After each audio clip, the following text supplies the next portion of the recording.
قال قائل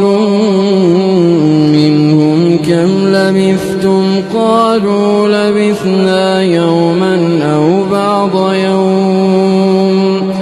قالوا ربكم أعلم بما لبثتم فابعثوا أحدكم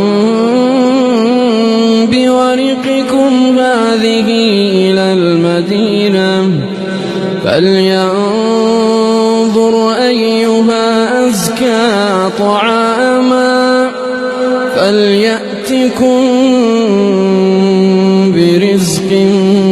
منه وليتلطف ولا يشعرن بكم أحدا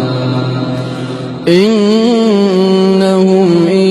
يظهروا عليكم يرجموكم أو يعيدوكم